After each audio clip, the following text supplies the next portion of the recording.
এই কি অবস্থা সবার? ঈদ মোবারক। আশা করি তোমাদের সবার ঈদ একদম ভালো গেছে, একদম সুস্থভাবে গেছে। আমার মোটামুটি ভালোই গেছে। তোমাদের মনে আছে কিনা জানি না, বাট কিছুদিন আগে আমি একটা পোস্ট করছিলাম, কমিউনিটি পোস্ট। সেখানে আমি বলছি যে ওয়ান পিস রিলেটেড কোনো কোশ্চেন থাকলে আমাকে আস্ক করো, আমি ওগুলোর অ্যান্সার দিব। সো আজকে আমরা এক এক করে সবার অ্যান্সার দিব এন্ড লেটস সি কেমন হয়। Let's go. Okay, so first কোশ্চেনটা করছে এসকে সোহান। ওনার কোশ্চেনটা ছিল মাই টপ 3 আর্কস। আমি যদি ওয়ান পিসের ওভারঅল আর্ক রে ডিভাইড করি টপ 3 এ আমার, তাহলে আমি ফার্স্টে রাখবো আলাবাস্তা, মানে সিরিয়াল অনুযায়ী। তারপর আমি মেরিন ফোর্ট আর্ক রাখবো, যেখানে ওয়ার হয়েছে। আর তারপর আমি ওয়ান ওকে রাখবো, যেখানে গিয়ার 5 দেখাইছে। সো আপাতত এইগুলাই। সেকেন্ড কোশ্চেন যেটা করছে সেটা হচ্ছে সাজ্জাদ হোসেন। ওনার কোশ্চেন ছিল favourite admiral and favourite fight. So favourite admiral হচ্ছে আমার কবি। ওরে সামনে যে অনেক ভালো লাগে, ওর অনেক অনেক অনেক ক্যারেক্টার ডেভেলপমেন্ট দেয় ওরে। অ্যান্ড ফেভারিট ফাইট হচ্ছে মনে আছে ওই যে পাই দিয়ে স্প্রিংওয়ালা একটা ওই যে লুফিরে বলে যে তোমরা ভুল ড্রিম চেস করতেছো, ওয়ান পিস নামে কিছু নাই। আমি ক্লিপটা দিয়ে দেবো, ওই ক্লিপটা আমার সবচেয়ে বেশি ভালো লাগে। আরেকটা কোশ্চেন করছে শুভ। ওনার ফার্স্ট কোশ্চেন ছিল শ্যাংসের আগে ওয়ার্ল্ডের বেস্ট সোর্সম্যান কে ছিল। ওয়েল, আমি তো এটাও জানতাম না শ্যাংস যে ওয়ার্ল্ডের বেস্ট সোয়ার্ডম্যান। আমি তো জানতাম মিহক। আই ডোন্ট নো এটার অ্যান্সার কি। তারপরে কোশ্চেন করছে ইমু সামার ট্রু ইন্টেনশন কি, মানে মেন মোটিভ কি। ওইটাও আমি শিওর জানি না, বাট ওয়ার্ড সেঞ্চুরি রিলেটেড অনেক কিছুই আছে যেটা ইমুর সাথে জড়িত। মেবি তখন ছিল ইমু অ্যান্ড অনেক বড় একটা রোল প্লে করছে ইমু। ওয়ার্ড সেঞ্চুরি যে ওয়ারটা হয়েছে, যে হিস্ট্রিতে যেই একটা কিংডমের সাথে বাকি কিংডমের যে ফাইটটা হয়েছে, ওখানে ইমুরও অনেক বড় হাত। অ্যান্ড ইমুর পাওয়ার তো আমরা মোটামুটি দেখছি যে ওর পাওয়ার পুরো আইল্যান্ড ভ্যানিশ করে দেওয়ার পাওয়ার আছে। সো আই থিঙ্ক রিলেটেড থাকতে পারে। তারপর অন্য কোশ্চেন ছিল ডেভিল ফ্রুটের অরিজিন কি বা হিস্ট্রি কি। আমার মনে হয় ডেভিল ফ্রুট আসলে তৈরি হয় মানুষের ইচ্ছা থেকে। যেমন লেটেস্ট এপিসোডে আমরা দেখতে পারি যে ভেগাপাঙ্ক আমাদেরকে জানায় যে ডেভিল ফ্রুট মানুষের ইচ্ছা থেকে জন্মায়। তো আই থিঙ্ক ওইটাই প্রবাবলি। আরো ডিটেলড একটা ভিডিও দেখছিলাম আমি, লিঙ্ক ভিডিও ডিসক্রিপশনে দিয়ে দেবো। এন্ড লাস্ট কোশ্চেন হলো গোল্ড ডি রোজা যদি এই এরাতে থাকতো তাহলে কি হতো। ওয়েল, ওর নিজেরও ইচ্ছা ছিল যে সে এই এরাতে যদি থাকতে পারতো, কারণ সে এই এরাতে থাকতে পারলে সে জয় বয়কে দেখতে পারতো। আই থিঙ্ক ও এই এরাতে থাকলেও জয় বয়ের সাথে ইন্টারেক্ট করতো অ্যান্ড আই ডোন্ট নো, অনেক কিছু হইতো মানে। আর যদি সে এই এরাতে থাকতো তাহলে লুফি মেবি মেইন ক্যারেক্টার হতো না, কারণ লুফির যেই motivation king of the pirate হওয়া, সেটা kind of gold D Roger থেকে আসছে। সো অনেক কমপ্লিকেটেড হয়ে যেত বিষয়টা, but yeah it's an interesting question. So next কোশ্চেনটা করছে ইটস জিত। ওনার কোশ্চেনটা হচ্ছে why did you watch One Piece and what is your main attraction. Okay, so আমি ওয়ান পিস দেখছি কারণ আমার অ্যানিমে চ্যানেল আছে। অ্যানিমে চ্যানেল থাকলে আমাকে ওয়ান পিস নিয়ে কথাবার্তা বলতেই হবে। সো তার জন্য আমাকে দেখতে হবে। শুধু ওয়ান পিস না, আমি বিগ 3 তিনোটাই দেখতেছি।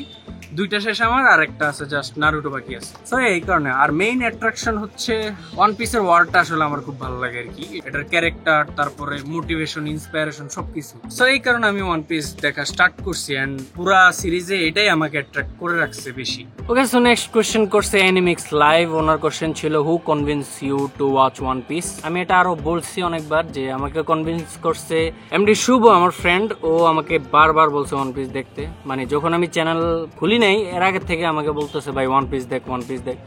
সো ওইখান থেকেই স্টার্ট হয়েছে আর কি। ওকে, সো ভিডিওতে আগে যাওয়ার আগে তোমাদেরকে একটা শপের সাথে পরিচয় করে দিই। ওনারা অনেক ভালো ভালো মার্চেন্ডাইজ সেল করে অ্যান্ড আমি ওনাদের থেকে এটা একটা নিছি, 2টা নিছি। একটা এইটা আর একটা আমি দেখাবো, ছবি তুলে দেখাবো। সো ওনাদের কাপড় অনেক কমফোর্টেবল পরে অ্যান্ড আমি পরে অনেক মজা পাইতেছি, ভালো ফিটিং এবং কাস্টমাইজ করতে পারবো। আমি এটা কাস্টমাইজ করাইছি, এই যে ডক্টর স্টোন, আমার ফেভারিট অ্যানিমে। সো তোমরাও চাইলে কাস্টমাইজ করতে পারো। ওনাদের শপের নাম হচ্ছে অক্টোর। ওনাদের পেজের লিঙ্ক আমি দিয়ে দেবো, তোমরা অনলাইন অর্ডার করতে পারবা। সারা দেশে তোমরা অনলাইন অর্ডার করতে পারবা। তোমরা যাই ওনাদের পেজ চেক আউট করো। ওনাদের আরো একটা পেজ আছে, মানে ওনাদের পার্টনারের কি, সেটা হচ্ছে অরিফাই। ওনাদের পেজও তুমি চেক আউট করতে পারো। সবকিছু লিঙ্ক ডিসক্রিপশনে দিয়ে দেবো। আর ওনাদের বিল্ড কোয়ালিটি অনেক প্রিমিয়াম। আমি পরে একদম আসলে অনেক মজা পাইতেছি। So yeah, do check out them. And চলো এবার ভিডিওতে ফিরে আসি। তারপর কোশ্চেন করছে vision of J. Hello bro, WhatsApp. ওনার কোশ্চেন হচ্ছে আমার ওয়ান পিস শেষ করতে কয় মান্থ লাগছে। ওয়েল, আমি এটা আরো আগে বলছি আমার ওয়ান পিস রিভিউ ভিডিওতে, 5 মাসের মতো লেগে গেছে। আমি পুরো 5 মাস রেগুলারলি দেখি নাই, মাঝখান দিয়ে অনেক গ্যাপ পড়ছে। ওভারঅল দেখতে গেলে 5 মাসের মতো লাগছে আমার। তো আস্তে আস্তে সন্দেহ যেতেছে, আমি একটু ফাস্ট ফরওয়ার্ড করি। ওকে, নেক্সট আমাদের কোশ্চেন করছে এল। ওনার কোশ্চেন হচ্ছে আমার ফেভারিট আর্ক, যেটা আমি অলরেডি বলছি। যদি একটা বলতে চাই তাহলে আমি মারিন ফোর্ট আর্ক দিব, কারণ ওইটা one of my best arc ছিল। তারপরে ওনার কোশ্চেন হচ্ছে Mihawk is stronger than Shanks. Well, এটা একটু কমপ্লিকেটেড কোয়েশ্চেন, বাট ওদের দুইটার ফাইটিং স্টাইল আলাদা। মিহক হচ্ছে সোয়ার্ডসম্যান আর শ্যাঙ্কস হচ্ছে সোয়ার্ডসম্যান প্লাস ওর টাইপ সোয়ার্ডসম্যানশিপ না, ওর টাইপ আলাদা। তো যদি আমরা ওভারঅল স্ট্রেংথের দিক দিয়ে বলতে চাই তাহলে শ্যাঙ্কস ইজ পাওয়ারফুল। আর যদি সোয়ার্ডস ফাইট দিয়ে চিন্তা করি তাহলে মিহক ইজ বেটার দেন শ্যাঙ্কস। আমরা অ্যাকচুয়াল ফাইট ছাড়া বলতে পারবো না কোনটা বেশি স্ট্রং। আর শ্যাঙ্কস আর মিহক দুইটার ফাইটই আমাদেরকে এখনো দেখানো হয়নি ভালো করে। ওকে, সো তারপর ওনার কোশ্চেন হচ্ছে ফেভারিট মারিন। ওকে, এটা আমি বলছি Covey.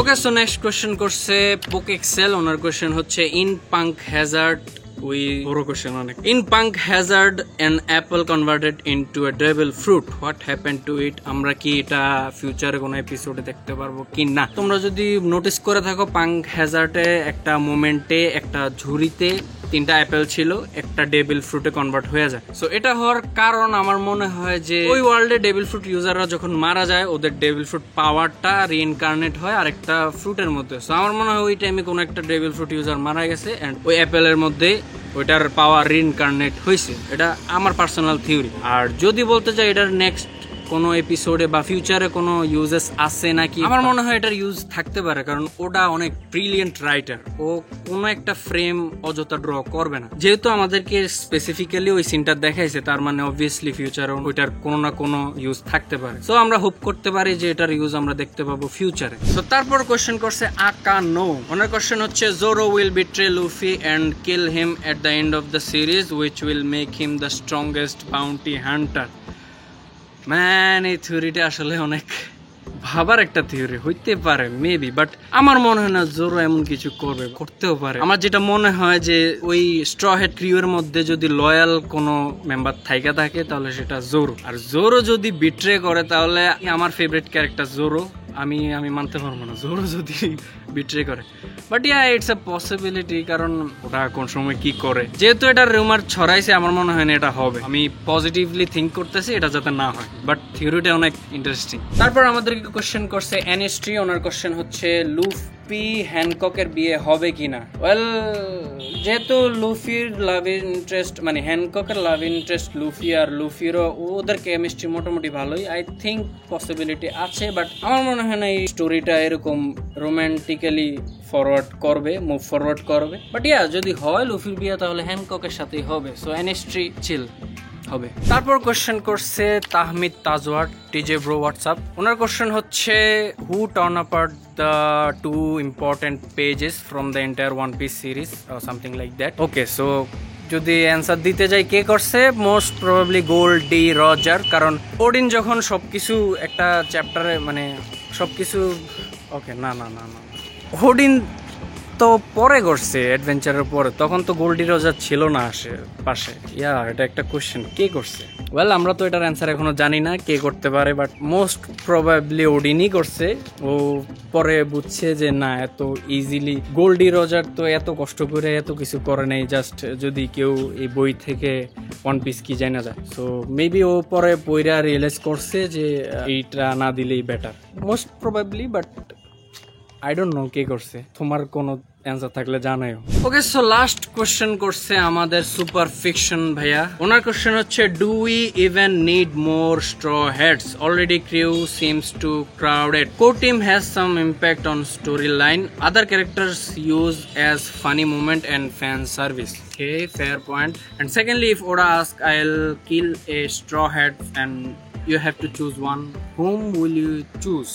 Okay, so first question এর answer হচ্ছে তুমি ঠিক কথা বলছো ব্রো, অলরেডি অনেক মেম্বার হয়ে গেছে। বাট যদি ইম্পর্টেন্ট মানে স্টোরিতে ইম্পর্টেন্ট কোনো ক্যারেক্টার লাগে, আমার মনে হয় না আর ফালতু কোনো ক্যারেক্টার অ্যাড করবে। এখন অ্যাড করলে ইম্পর্টেন্ট ক্যারেক্টারই অ্যাড করবে। মোস্ট লাইকলি যদি বনিকে অ্যাড করে, প্রবাবলি নট শিওর, হইতে পারে বেগাপাংকেও অ্যাড করে ফেলতে পারে, বলা যায় না। সেকেন্ড কোশ্চেন হলো, যদি আমাকে বলা হয় যে ওটা একটা ক্যারেক্টারকে মারবে, এখন আমাকে চুজ করতে যে কাকে মারবে আমার মতে, সো আমি চুজ করব এখন স্টোরির যেই মোমেন্টে আছে এই মোমেন্টের যদি চুজ করতে বলে তাহলে আমি চুজ করব ব্রুক। না, ব্রুক তো মোটামুটি ভালোই ইম্পর্টেন্ট। চপার ডক্টর বাট অত বেশি হাই লেভেলের কোনো কাজ আমি চপারের দেখি নাই। ও ওয়ার্ল্ড গ্রেটেস্ট ডক্টর হইতে এসে, বাট এমন হাই লেভেলের কোনো কিওর ঠিক করতে দেখিনি। ইয়া যদি চপারকে মারতে চায় মারতে পারে। আরেকটা পসিবিলিটি আছে, যদি নিকো রবিনকে মেরে ফেলে তাহলে হবে আসল খেলা শুরু, কারণ ওরা নিকো রবিনকে বাঁচাইছে, ওয়ার্ল্ড গভর্নমেন্টের সাথে ফাইট নিছে, ওদের এগেনস্টে ওয়ার ডিক্লেয়ার করছে নিকো রবিনের জন্য। বাট এখন যদি নিকো রবিন মারা যায় তাহলে ওদের সব ওয়াদা ভঙ্গ হয়ে যাবে এবং স্ট্র হেড পুরা অল আউট ওয়ারে চলে যাবে। ইয়া যদি ফাইনাল একটা ওয়ার দিতে চাই, মানে এক্সপেক্ট করতে চাই আমি, তাহলে আমি নিকো রবিনকে মারবো। But I love her, no offense, আমি নিকো রবিনকেও লাইক করি, বাকি সব মেম্বারদেরকেও লাইক করি। ইটস কমপ্লিকেটেড, বাট ইয়া আমি যদি বলি চপারকে মেরে ফেলো, মানে আপাতত এখন পর্যন্ত যা বুঝলাম আর কি। So yeah, that's it for today, see you in the next episode. যদি ভিডিওটা ভালো লেগে থাকে তাহলে চ্যানেলে সাবস্ক্রাইব করে দিও, আর পাশে থাকা বেল আইকনটা প্রেস করে দিও। আর এরকম টি শার্ট যদি চাও তাহলে ওনাদের পেজ চেক করতে বলবা না, ওরা অনেক ফেয়ার অ্যামাউন্টে ডিল দেয়, মানে মোটামুটি একটা রিজনেবল প্রাইসে দেয়। See you in the next video, till then good bye, tata.